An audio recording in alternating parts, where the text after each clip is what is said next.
gonna jump into that one. They have played 2 draws so far, these 2. And it was close to a win for Jan-Krzysztof Duda in game 2.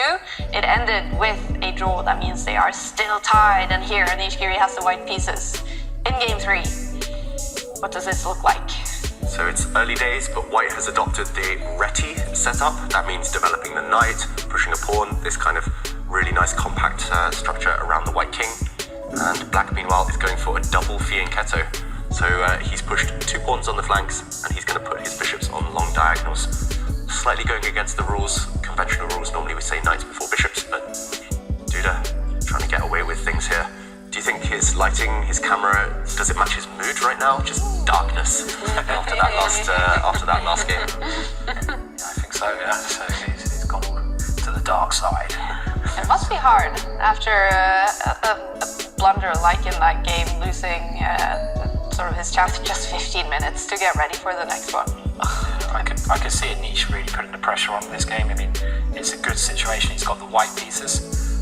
He's got kind of, already I'd say a more niche position, slow maneuvering, chances for an advantage. And Duda has played, as David said, a very unconventional setup. I mean, the main problem with Duda's, positionally is that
Anish turned it totally around from a completely lost position.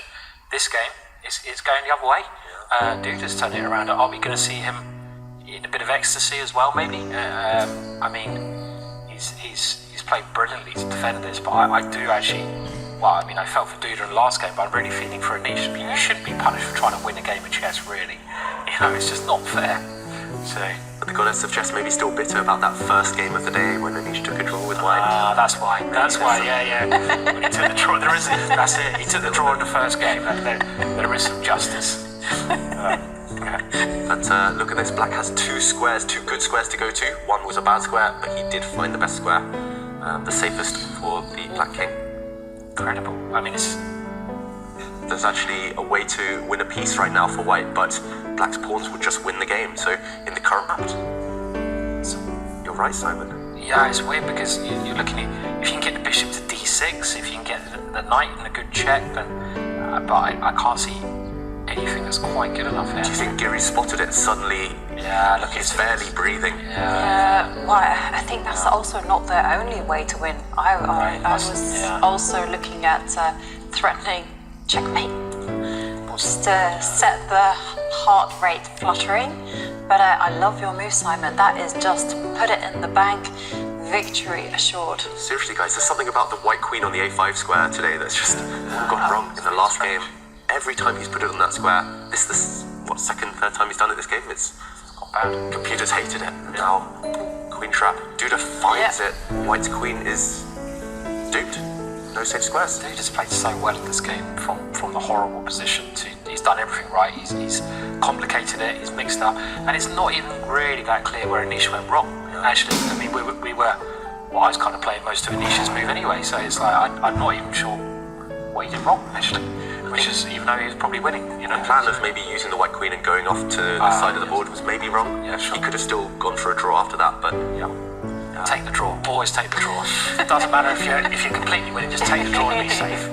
Solid is the way to go. In hindsight, that's definitely words of wisdom for Giri, but he's got less than 10 seconds. He needs to find a move. There's just no way to keep your queen on the board. I don't think there's a move. Nothing. 2 seconds.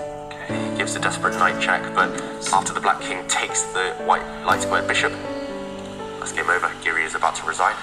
What a change in emotions from the last game. I mean, painful to see. Look at the light. Now Duda's winning, the light comes on. He's like the enlightened one. Bang. Yeah, and then that is the sound inside Jan-Krzysztof Duda's head right now. He wins game 3 to take the lead in the quarterfinal match against Anish Giri. And look at Anish, heartbreak, shaking his head. He is down by 1 point and he has to win game 4. That is the only chance for Anish to make it to the semi-final. And give up the white queen.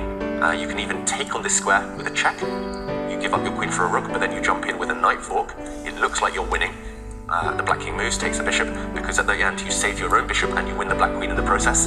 You emerge with an extra knight, but we've been talking about these black pawns, and I think one of them's going to win the game. You just push forward simply, and the white knight tries to ride back to the rescue. The other black pawn steps forward, and these are going to cost white at least a piece, maybe even more.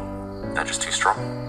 It's almost similar to a previous game we saw with Erigaisi and Aronian. It's just a pawn race, and queenside pawns, when they've got nothing stopping them, when your opponent's pieces are distracted, they can be such a good trump card. And okay, the white queen is back on that cursed square on a5. If we go back to the current position, and the question is, do you take this bishop? Do you get brave? Can't you trap the queen now? Ooh, with a rook? Yeah, maybe. I mean, unless there's some. Where does the queen go? You got knight. No, knight.